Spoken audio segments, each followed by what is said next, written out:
ओम शांति। आज 2 अक्टूबर 2023 के ईश्वरीय महावाक्य सुनते हैं। आज बाबा कहते हैं कि मीठे बच्चे, नई दुनिया के लिए बाप तुम्हें सब नई बातें सुनाते हैं, नई मत देते हैं, इसीलिए उनकी गत मत न्यारी गाई जाती है। जैसा कि कहा गया है हमारे वेद शास्त्र उपनिषदों में, ईश्वर की गत मत ईश्वर जाने। माना वो गत मत इसलिए जानते हैं क्योंकि वो नई दुनिया के लिए बाबा हम बच्चों को न्यारी बातें बताते हैं। आज का प्रश्न है कि रहम दिल बाप सभी बच्चों को किस बात में सावधान कर ऊंच तकदीर बना देते हैं। उत्तर है, बाबा कहते हैं बच्चे, ऊंच तकदीर बनानी है तो सर्विस करो, बिना सर्विस के ऊंच तकदीर बन नहीं सकती। अगर खाया और सोया, सर्विस नहीं की तो ऊंची तकदीर नहीं बना सकेंगे। सर्विस के बिगर खाना हराम है, इसीलिए बाबा सावधान करते, सारा मदार पढ़ाई पर है, तुम ब्राह्मणों को पढ़ना और पढ़ाना है, सच्ची गीता सुनानी है। बाप को रहम पड़ता है, इसीलिए हर बात की रोशनी देते रहते हैं। गीत है कि जिस दिन से मिले हम और तुम। ओम शांति। रूहानी बाप समझाते हैं, जब बच्चों को बेहद का बाप मिलता है तो हर एक बात नई सुनाते हैं, क्योंकि यह बाप नई दुनिया स्थापन करने वाला है। मनुष्य तो ऐसी नई बातें सुना न सके। बाप जिसको हेवेनली गॉड फादर कहा जाता है, वो बेहद का बाप स्वर्ग की स्थापना करने वाला है, नरक की स्थापना करने वाला है रावण। 5 विकार स्त्री में, 5 विकार पुरुष में, वो हो गई रावण संप्रदाय। तो ये नई बात सुनाई न कि स्वर्ग बनाने वाला है परम पिता परमात्मा, जिसको राम कहते हैं, और नरक बनाने वाला है रावण, जिसका चित्र बना करके वर्ष वर्ष जलाते हैं। एक बार जल गया तो उनका फिर एफिजी देखने में थोड़े ही आएगा।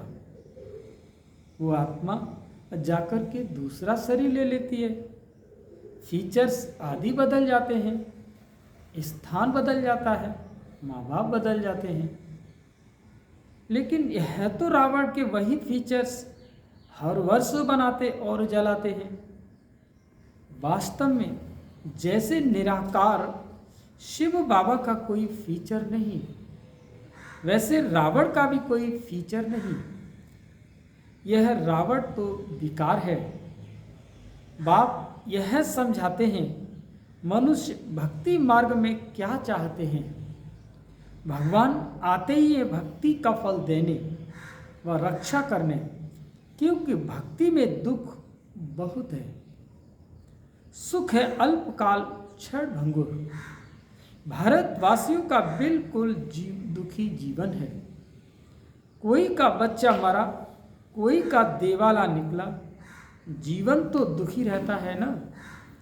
बाप कहते हैं, मैं आता हूँ सभी का जीवन सुखी बनाने। बाप आकर के नई बात बताते हैं, कहते हैं मैं आया हूँ स्वर्ग की स्थापना करने। वहाँ तुम विकार में नहीं जाएंगे, वो है निर्विकारी राज्य, ये है विकारी राज्य। अगर तुमको स्वर्ग का राज्य चाहिए तो वो बाप ही स्थापन करते हैं।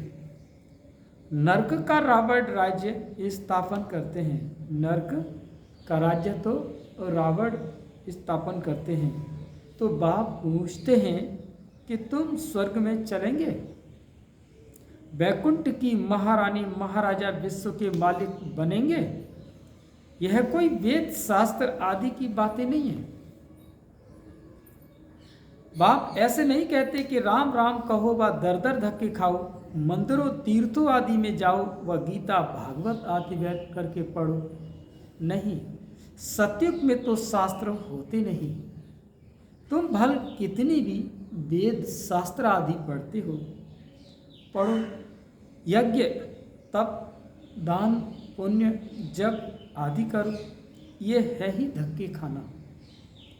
इनसे प्राप्ति कुछ भी नहीं है।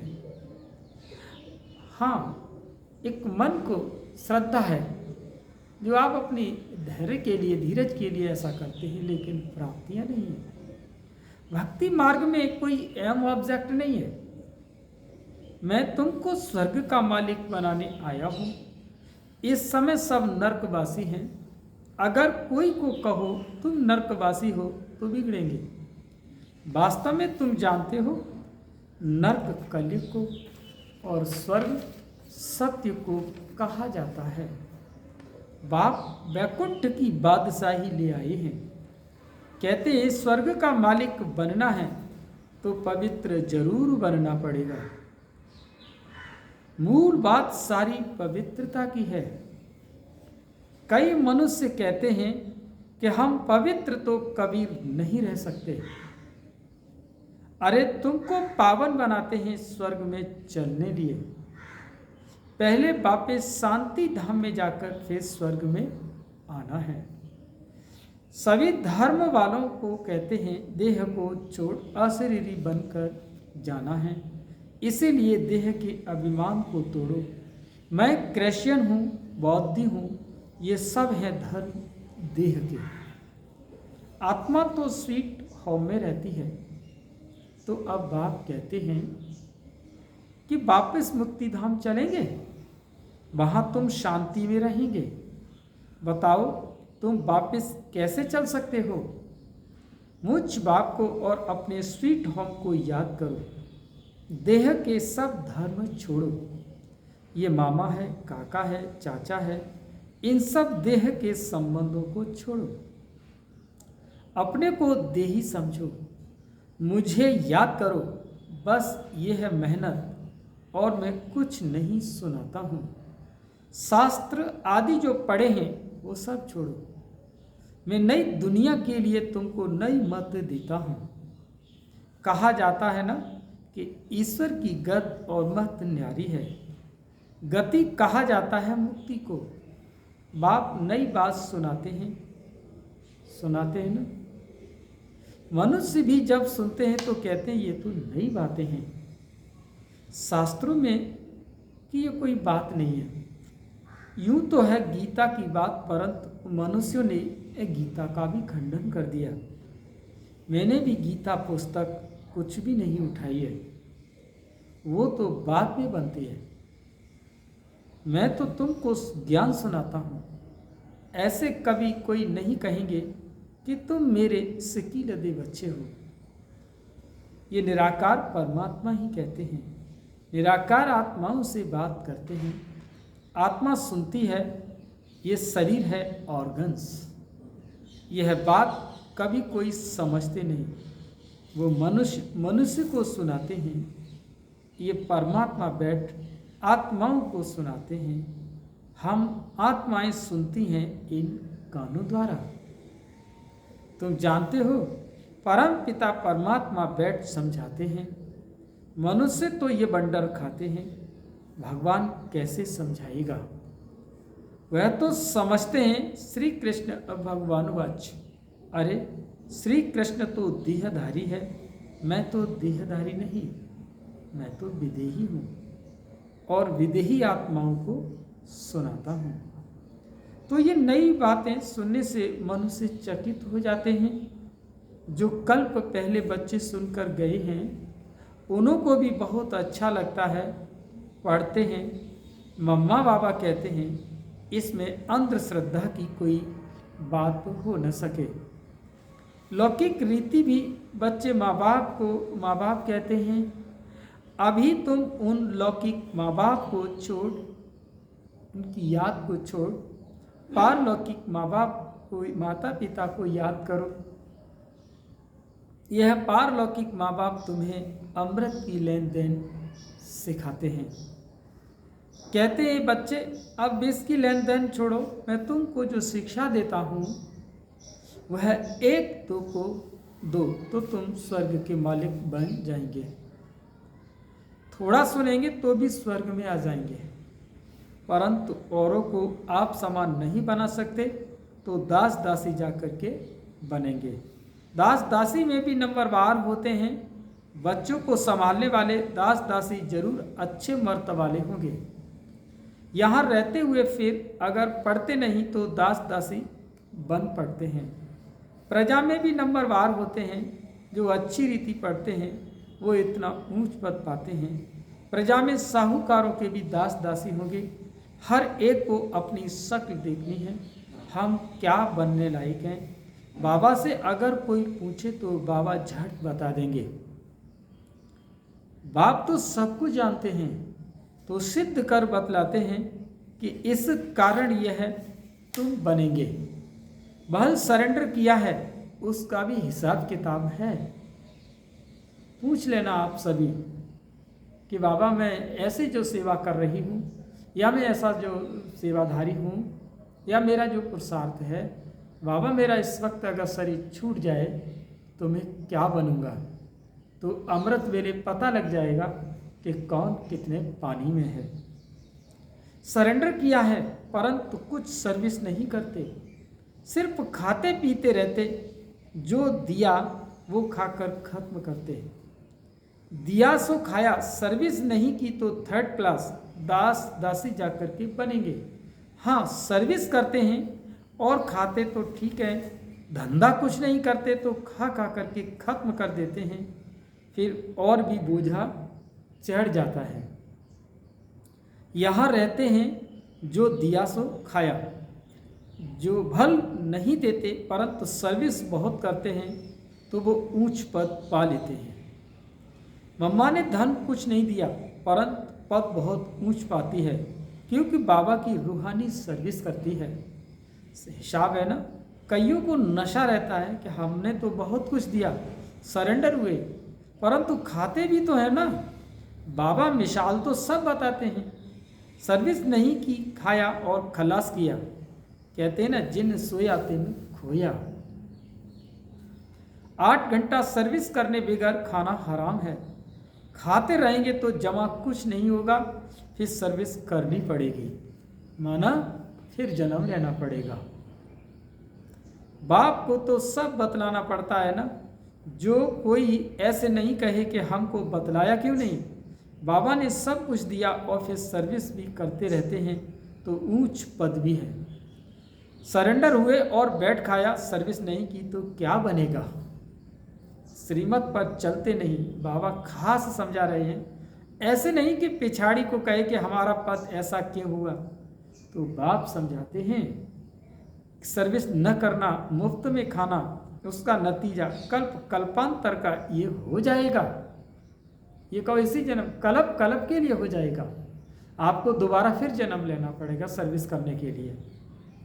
बाबा सावधान करते हैं, समझना चाहिए कि कल्पांतर के लिए हमारा पद भ्रष्ट हो जाएगा। बाबा को रहम पड़ता है, इसीलिए हर बात की रोशनी देते हैं। सर्विस नहीं करेंगे तो ऊंच पद नहीं पा सकेंगे। जो गृहस्थ व्यवहार में रहते सर्विस करते हैं उनका पद बहुत ऊंच है। सारा मदार पढ़ाई और पढ़ाने पर है। तुम ब्राह्मण हो, तुमको सच्ची गीता सुनानी है। वह तो कच्छ में कुरुम उठाते हैं, तुम्हारे कच्छ में कुछ नहीं। तुम हो सच्चे ब्राह्मण, तुमको सच सुनाना है, सच्ची प्राप्ति करानी है। और सब ने घाटा ही दिलाया, इसीलिए लिखा जाता है सब झूठ है। बाबा सच सुनाकर सचखंड का मालिक बनाते हैं। यह तो समझने की बात है। विश्व का मालिक बनना कम बात है क्या। सेंसिबल बच्चे जो होते हैं वो प्लान बनाते रहेंगे, कि हम सोने की ईंटों को ऐसे ऐसे मकान बनाएंगे, ये करेंगे। साहूकार का बच्चा जैसे बड़ा होता जाएगा तो उनको ख्यालात चलेंगे कि हम ऐसे करेंगे, ये बनाएंगे।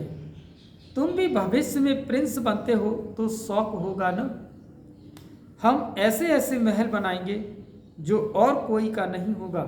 ये ख्यालात उनके चलेंगे जो अच्छी रीति पढ़कर पढ़ाते हैं। बादशाही तो होगी ना, तो बुद्धि में ये ख्यालात चलनी चाहिए। हम कितने नंबर से पास होंगे, बड़ा भारी स्कूल है, इसमें लाखों करोड़ों पढ़ेंगे, ढेर आएंगे। ये सब बातें बाप ही बैठ समझाते हैं। भगवान एक ही है, उनको ही माता पिता कहते हैं। वो आकर एडॉप्ट करते हैं। बाबा कहते हैं कितनी गुही बातें मैं सुनाता हूँ। ये नया स्कूल है, नया पढ़ाने वाला है, कितना अच्छा रीति समझाते हैं। झोली उनकी भरेगी जो लायक होंगे, बाप को याद कर सकेंगे। माँ बाप को कोई भूलता नहीं है, फिर संगम युगी बच्चे बाप को भूल कैसे सकते हैं। अच्छा, दुनिया धर्मचक्र में है और तुम बच्चे चुप हो। चुप में शांति और शांति में सुख। तुम जानते हो मुक्ति के बाद फिर जीवन मुक्ति। तुम बच्चों को सिर्फ 2 अक्षर है, अल्फ अल्लाह और बेबादशाही। सिर्फ एक अल्फ को अल्लाह माना, एक अल्फ को याद करने से बादशाही मिल गई। बाकी क्या बचा? बाकी रही छाछ। अल्फ मिला गोया मक्खन मिला, बाकी सब है छाछ। ऐसे है ना, हम चुप रहते हैं और जानते हैं चुप रहकर हम श्रीमत पर चलते हैं। परंतु बंडर ये है कि बच्चे अल्फ को पूरा याद नहीं करते, भूल जाते। माया तूफान लाती है। बाप भी कहते हैं मन मना भव मध्याजी भव। गीता में अक्षर है तो तुमको गीता वालों से अर्थ पूछना चाहिए कि मन मना भव मध्याजी भव का अर्थ क्या है। बाप कहते हैं मुझे याद करो तो तुमको बादशाही मिलेगी। ये सब देह के धर्म छोड़ देही बन जाओ और बाप को याद करो तो बादशाही मिलेगी। ग्रंथ में भी कहते हैं जफ अल्फ को तो बादशाही मिलेगी। सचखंड की राजाई मिलती है। हम दुनिया से बिल्कुल न्यारे हैं और कोई ऐसे कभी नहीं कहेंगे बाप तुम्हें नई बातें सुनाते हैं, बाकी सब पुरानी बातें ही सुनाएंगे। सभी बात बड़ी सहज है। अल्फ के बनो तो बादशाही मिलेगी, फिर भी पुरुषार्थ तो करना पड़े। आप सामान बनाने की जितनी सर्विस करेंगे उतना फल मिलेगा। मनुष्य न अल्फ को जानते न बे को जानते। बे माना बादशाही का मक्खन। श्री कृष्ण के मुख में मक्खन दिखाते हैं ना, तो जरूर स्वर्ग की स्थापना करने वाले ने ही बादशाही दी होगी। अच्छा, मीठे मीठे सिक्की लदे बच्चों पर माँ पिता बाप दादा का याद प्यार। Good morning. रूहानी बाप की रूहानी बच्चों की नमस्ते। हम सभी बच्चों की बाप दादा को याद प्यार। गुड मॉर्निंग, नमस्ते नमस्ते नमस्ते। सुनते धारणा के लिए मुख्य साथ पहला नंबर है वापिस स्वीट होम घर जाना है। इसीलिए देह के धर्मों और संबंधों को भूल स्वयं को देही समझना है। इसी अभ्यास में रहना है।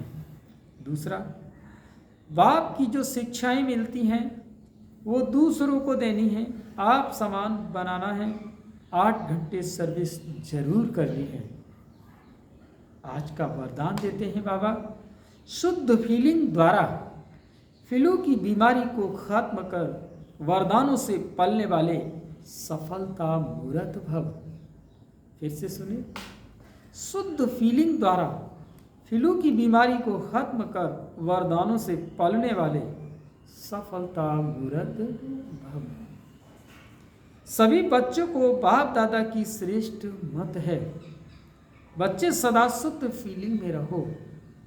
मैं सर्वश्रेष्ठ अर्थात कोटों में कोई आत्मा हूँ। मैं देव आत्मा, मैं महान आत्मा, विशेष पर्णधारी आत्मा हूँ। इस फीलिंग में रहो तो व्यर्थ की फीलिंग का फील नहीं आ सकेगा। जहाँ ये शुद्ध फीलिंग है वहाँ अशुद्ध फीलिंग नहीं हो सकती। इससे फिलू की बीमारी से अर्थात मेहनत से बच जाएंगे और सदा स्वयं को ऐसा अनुभव करेंगे कि हम वरदानों से पल रहे हैं, सेवा में सफलता पा रहे हैं। आज का स्लोगन है कि संगम युगी मर्यादा पुरुषोत्तम बनना है। यही ब्राह्मण जीवन का श्रेष्ठ लक्ष्य है। वो मर्यादा पुरुषोत्तम श्री राम थे जिन्हें सत्यम वध कहा गया, और वो राधे कृष्ण को धर्मचर कहा गया क्योंकि वो धर्म की स्थापना के लिए धरती पर आए। और राम सत्यवादी थे, इसीलिए कहा गया रामायण के अंतर्गत कि प्राण जाए पर वचन न जाए। और संगम युग पर बाबा ने आपको क्या कहा कि अगर तुम संगम युगी अगर मर्यादा पुरुषोत्तम बनना है, मर्यादा पुरुषोत्तम बनना है, यही ब्राह्मण जीवन का श्रेष्ठ लक्ष्य है। अच्छा, ओम शांति।